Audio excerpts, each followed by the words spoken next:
What's up guys and welcome to the Surfing Connoisseur. You join me as we enter the Tahiti event of the 2017 World Tour.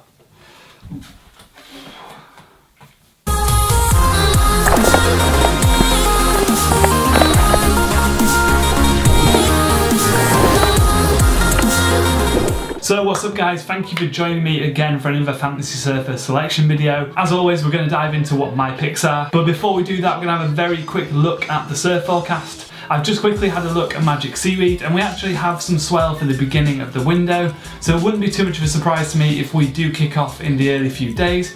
The winds don't look perfect, but they're kind of coming from the right direction-ish. The long and short of it is that we have surf in the overhead range with what I'm sure will be times when they can pick out decent winds to run some decent heats, so expect the event to be run in sort of typical Tahiti chopes type conditions. This means you're going to be looking for people who can surf in heavy left-hand barreling waves. So let's first have a look at my Surf Mag team. After my J-Bay results and no more trying to be smart, I'm opening up with John Florence. Yes, he's going to be massively picked, especially with Kelly out of the event. He's got to be one of the favourites to win it. Looking at his previous form, he was a runner-up in 2016 and in 2014 he finished in the semis. Although we went out in round 3 in 2015, it was to Gabriel Medina. Gabriel had a 19-point heat total. John was just behind with an 18.84, which would have won all but one of the other heats. So it wouldn't be fair to say that John surfed badly in that heat. And following that up with another person who is phenomenal in left-hand heavy waves, that's Owen Wright. He was obviously out with injury in 2016, so we don't have any record of result from that year. However, in 2015 he went out in the semis to Gabriel Medina, and in 2014 he went out in the quarters to Kelly Slater. So both of those years, two of the biggest and best names at Teahupo'o. In 2017 he proved that even coming back off quite a heavy injury, it's not phased him at all. He's sitting at 4th and he's only an event win really away from stepping into the yellow jersey. Next up, I'm going for one of the cheaper guys on the Surf Mag version, Adrian Buchanan. Ace comes in at $4,250, which I think is great considering his previous history at Teahupo'o, with a semi-final finish in 2016 to Kelly Slater and a quarter-final finish to beat Durbridge in 2014, who had a 19-point heat total, and a quarter-final finish in 2014 to beat Durbridge, who had a 19.87 heat total, to his 19-point heat total. Certainly shows that he's no slouch in the heavy left-handers. He had a bit of a blip in 2015 when he went out in round 3 to Josh Kerr. It is however worth noting that he won the event in 2013. What I said earlier about clever tactical picks kind of went out the window for this one.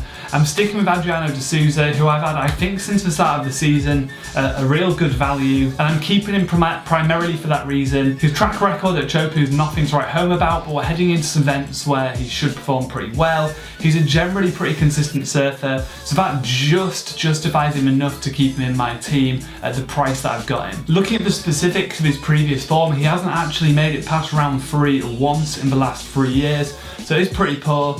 But Adriano is the type of surfer that's surely going to break that at some point. Now this one is a little out of the order, you'll notice, in terms of the pricing. I'm going back up to the expensive guys and choosing Gabriel Medina. This was a pretty difficult decision that's come at the cost of Mick Fanning, who I also had quite cheap, and we are also coming into some events where you'd expect Mick to perform well. So why did I drop Mick over Adriano? Well, Mick's currently sitting outside the top 10 on the overall leaderboard, and Adriano is in a position where with his current points total, he is well and truly in the title race. Also, despite winning the event in 2012, Mick certainly doesn't have a great track record either, whereas Gabriel Medina has probably the best track record in recent years at Teahupo'o, finishing in the semi-finals in 2016, going out to John Florence. He was runner-up in 2015 to Jeremy Flores, and he won the event in 2014. From the top tier high expensive surfers, my next pick is right at the other end of the scale. It's Nat Young. Part of the reason was to free up that cash so I could afford Gabriel Medina, and I've described his competitive history as deceptively poor. Although in the last 3 years they show him as not getting past round 3,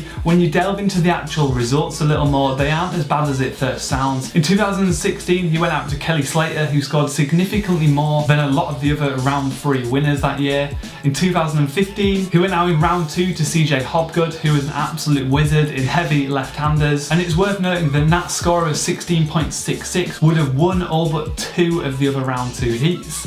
And in 2014, he went out to Kai Otten by 0.11 of a point. And again, his score would have won around half of the other round 3 heats. So looking into the details of his losses, I'd say it's fair to say that he's not a terrible surfer there. He's just had some unlucky heat draws and unlucky heats. Compare that to say Mick Fanning, who in the last 3 years didn't compete and had 2 losses, with scores not exceeding 7. For $1,500, I certainly think that's worth a shot. Next up, I'm going for Josh Kerr, who in terms of his previous results at Teahupo'o and his current value is shooting well above his weight. He's got a quarterfinals result in 2016 to Gabriel Medina, another quarter in 2015 to CJ Hopgood, and a bit of a blip going out in round 3 in 2014, but that was again to Ace Buchan, who I've already established has a pretty good track record himself at Teahupo'o. Rounding out my Surfing Mag team, I'm going for Jadson Andre. Not the best run of results, with a round 5 finish in 16 to Medina, a round 3 in 15 to Italio Ferreira, and a round 3 in 14 to Kelly Slater. But 2 things I'm considering is at his price, a lot of the guys don't have great track records at Teahupo'o,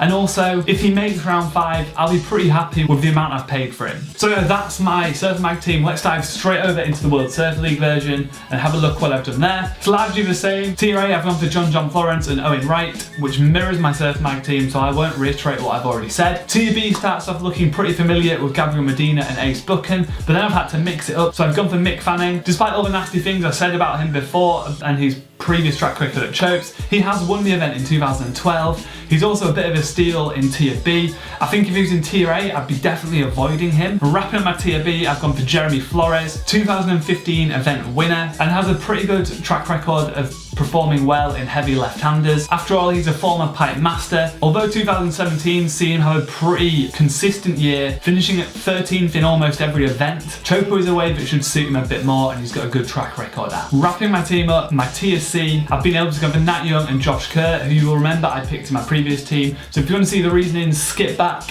earlier on in the video where I talked about why I'm choosing them. As always, thank you very much for watching, guys. I don't want this to be a one-way thing. I'd love this to be more of a community where we can all talk about our fantasy surf options and selections.